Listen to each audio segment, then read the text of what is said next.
So at this point, why don't you stop the video for a second, and in your field, write down a couple of notes about kinds of models that people use to make predictions for decisions, or at least that they might use to make predictions for using in decision making. Now, if you're an ecologist, you might write down models about ecological phenomenon, or if you work with ecological phenomenon. Maybe you're not an ecologist, in which case you might write down the names of or some kinds of models that people in your field use. But just take a few minutes here, stop the tape, and write down those, and then we can continue. You can hopefully think about those a little bit as we go forward from here. Okay, so let's talk a little bit more about examples of models. And we're going to distinguish between two kinds. We're going to distinguish between conceptual models and predictive models. And maybe you'll see some of the names of the kinds of models that you wrote down that you use or that people do use in your field for making predictions. And what I'll show you here is a list of predictive models that people will often use in sort of ecological settings or population management settings for making predictions. But we'll start by talking about conceptual models. And conceptual models are more general. They can be used in any kind of setting to make predictions, or to at least start us down the path of ultimately making predictions by helping us to sort of frame up the system that we're working in and the elements of the model that we might ultimately want to include. But you might now find that when you wrote down ideas of models, you wrote down things like population models. So people who are managing populations or species often will use population models to make predictions about the impacts of different kinds of actions. People also often use habitat models, so thinking about, say, how buying or managing land would impact the quantity or quality of habitat. We also sometimes, and some of you may be familiar with a set of modeling tools that come under the general concept of Bayesian belief networks. And Bayesian belief network models are really particularly good at helping us think about how uncertainty influences our system. So there's a wide array of different kinds of predictive models that people use.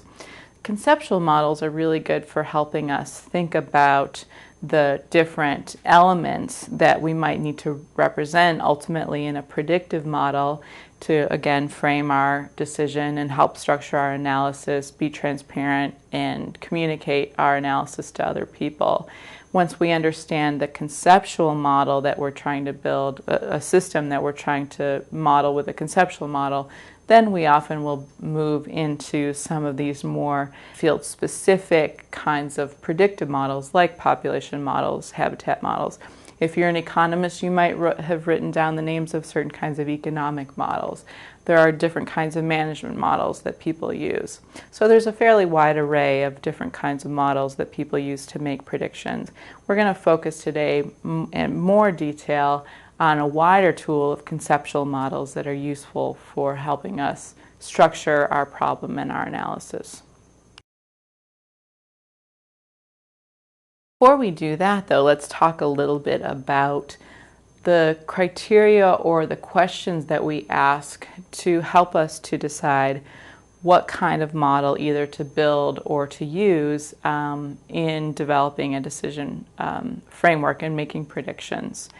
So we might ask questions before building a model like, ultimately, what's going to help me make the best predictions? Ecological understanding, it's really important to recognize, is not the focus unless that ecological understanding helps us improve prediction. So for example, we don't necessarily need to build a model that includes all of the elements of the life cycle of a particular species if only some elements are relevant to in the context of the decision that we're making.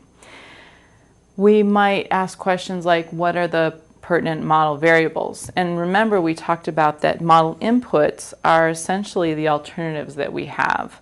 So what we're going to do or not do influences what we put into the model.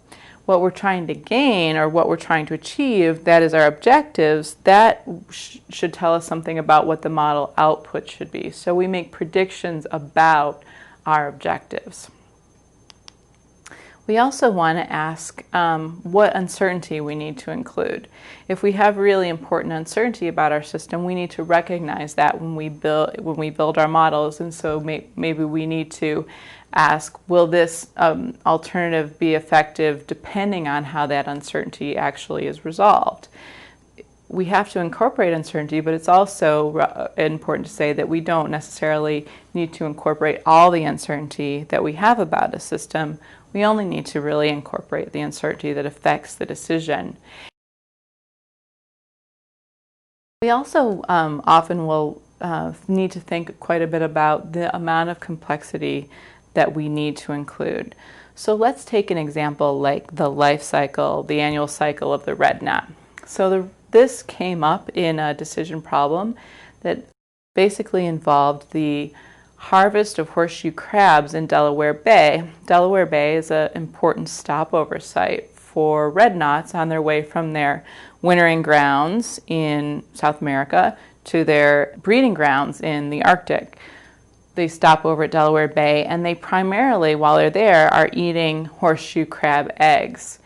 So the question of harvest of horseshoe crabs has an influence on horseshoe crab egg availability for red knots. So you might start by thinking about all of the complexity involved in the annual cycle of the red knot. But after some careful thought, you might realize that the elements that are most relevant for making the decision about harvest of horseshoe crabs are really a much smaller set of elements. And ultimately, when it comes to that decision, whether or not to harvest horseshoe crabs, maybe what we really care most about is the number of eggs that are available, or the abundance of eggs that are available to red knots on the beach in Delaware Bay. And so we can take a lot of complexity about the annual cycle of the red knot and simplify it quite a bit. Realize we probably don't need to build a model that includes what's going on in the wintering grounds in South America in order to help us make the decision about the management of horseshoe crab harvest in Delaware Bay. Okay, so we talked a little bit about how we make decisions about what kinds of models to use, and we talked a little bit about certain kinds of predictive models that we might use in sort of ecological settings. But let's talk a little bit more at length about conceptual modeling tools that are used primarily to help us structure our analysis, be transparent about our analysis, and to help us think about the kinds of predictive models we might ultimately need to build. So let's start by talking about influence diagrams as a conceptual modeling tool.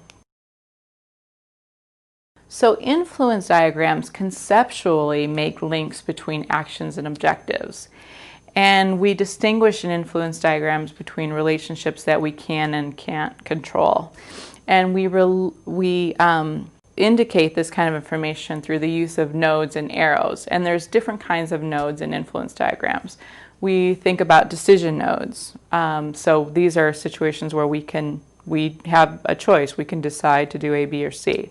Chance events, things we don't have at least complete control over, like weather or extinction. Lots of different kinds of chance events. Outcomes, so we have outcome nodes, and really those are our objectives. What are the outcomes that we care about? And those are ultimately our objectives. And then we often will also use calculation nodes to represent sort of the interim steps between the decisions and the outcomes that we care about that aren't really represented as chance events. So for example, outcomes are modeled or indicated by hexagons. So our outcome nodes are hexagon nodes. So these are our objectives. These are the things we care about. Rectangles are our decision nodes. We can choose to do A, B, or C, decision nodes. Chance nodes we represent as circles, and these calculation or constant nodes we represent as rounded rectangles. So let's talk a little bit more about the kinds of relationships that we can indicate using these kinds of influence diagrams, the different kinds of nodes, and then the directionality of the arrows. Well, in influence diagrams, we represent relationships that have to do with relevance or the sequence. So if we look at the diagram on the left side of the page here, we're representing relevance. So evaluating the chance node R, which is whether or not there's rainfall, and the decision node B, whether or not there's a controlled burn, understanding each of those things, those events, those nodes, is relevant to evaluating the chance event in the chance node F. So whether or not there's a wildfire. So there's relevance in understanding rainfall and controlled burn to understanding whether or not there'll be a wildfire. Another way to think about it is sequence. Things happen first, second, third, and so on. If we look at the right side, the sequence of events, whether or not someone completes his homework, and whether or not there is a rainstorm, say, which is denoted by the circle with a W in it, the chance node with a W in it, weather, those things have to be resolved first in the sequence before we know whether or not we're going to play soccer later on in the day. So whether or not we complete our homework and whether or not there's a storm event, resolving those events first allows us to make a decision about whether or not we can play soccer in the decision node S. So again, the relationships that we represent with influence diagrams are relevance and sequence of events.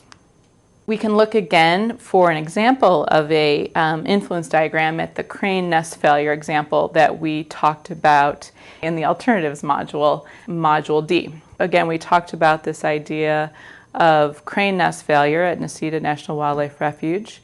We had ultimately an objective, which was the status of the population, and we represent that here with an outcome node, a hexagon. And we have some chance events that happen in between, that occur in between our ultimate population status. The actions that we can take, things like drawdown, insecticide treatment, and so on. So we can use, again here, taking these actions has an impact on some chance events, which ultimately has an impact on some objectives that we care about. It's important to recognize the difference. People oftentimes are more familiar with system models, and those are different kinds of models than influence diagrams. Although we also often will build system models before we get to the point of building predictive models in making decisions.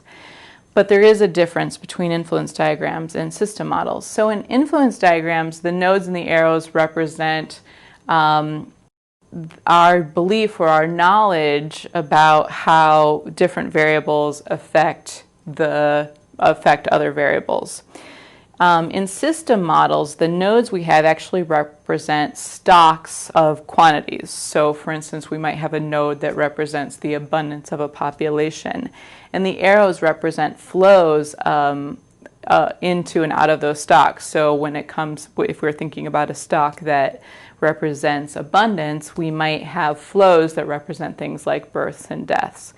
Oftentimes we can represent different kinds of problems using both influence diagrams or systems models, but we are capturing different kinds of aspects of the problem when we use those different kinds of tools.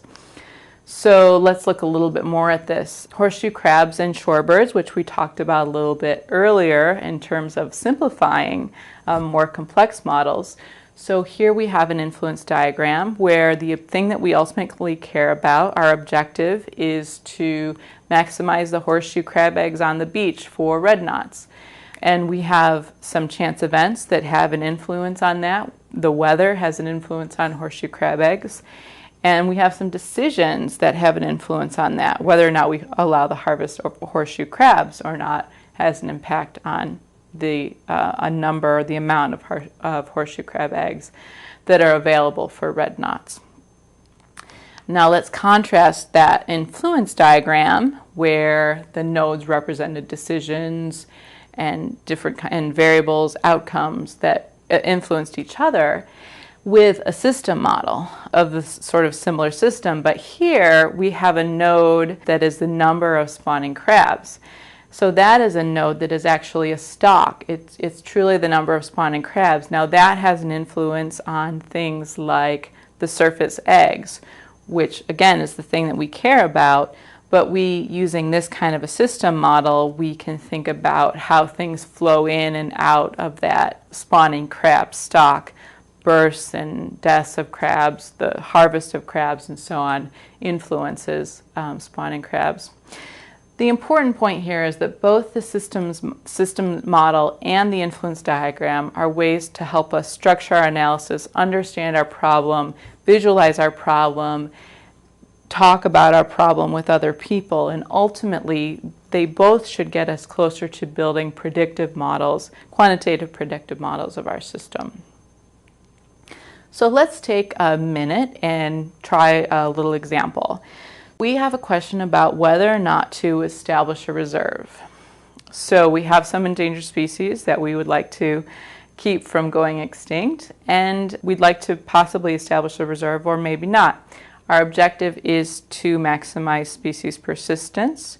So take a minute and stop the video and see if you can develop your own influence diagram for this question. Okay, so let's do this together. Let's go through the process of building an influence diagram. So let's start with our objective. We care about the status of the population of our endangered species. We care about whether it's extinct or whether it persists. So we might sort of shorthand indicate our objective as this population status. And we can then build, if we start at the right, we can build to the left. Population status is affected by extinction events. If there's an extinction event, then the population is extinct. If there's not an extinction event, then the population persists. So we think then we might be able to influence the population and the extinction events by building a reserve. We have a decision node, create a reserve. Now creating that reserve influences the chance in the extinction events chance node, and so we represent that with an arrow going from the create reserve node to the extinction events node. Creating a reserve might also affect the population status in other ways. And so we might also represent a connection directly from the create reserve node to the population status node. So for example, perhaps there's more habitat, so overall the population starts at a greater level. Or maybe we're able to create a reserve that allows us to have multiple somewhat separate populations, so some kind of a metapopulation model. So depending on how we conceive of our system, we might have an arrow also going from the create reserve directly to the population status. But understanding whether or not we create a reserve influences the chance event in the extinction events chance node, and ultimately influences the objectives in the outcome node population status. So hopefully you develop something similar to this, and you can see how maybe using an influence diagram for one of your problems would help you to think about the relevance in the sequence of events and how to tie ultimately your objectives together with your alternative actions. Let's just summarize what we've talked about in this module. We talked about models and how they're used in decision making. And the primary message here is that we use models to link our objectives to our actions. So we do, we make statements like, if I take this action, then the outcome in terms of things I care about, my objectives will be X. And more completely, we can think of 3 different ways that models help us to make this link between our objectives and our actions. Models help us to structure the analytical problem, to see the different steps in the analytical problem that we need to complete. Models help us to lend transparency to our analysis so that we can communicate it to others and to also help others to sort of help us make our model better. And to ultimately, and most importantly, models allow us to predict the consequences of different alternatives. Now, models can be very complex or they can be very simple, and it really depends on the particular decision problem, the other elements of the decision framework, the objectives, the alternatives, and so on, and really how important it is that we be very precise in identifying the correct action to take. We did talk at length about a particular kind of model, a conceptual model. And we talked a little bit more about that because those kinds of conceptual models help us to, in particular, do those steps that managers are often involved in doing, structuring the problem and lending transparency to the analysis, and also as sort of a first prototype of a perhaps more involved predictive model. And the conceptual modeling tool we talked about was, of course, influence diagrams. And those influence diagrams can help us to communicate about the model that we have of our system with other people on our team or with other stakeholders, and to concisely convey a lot of information to help us then go on to further steps of actually developing predictions.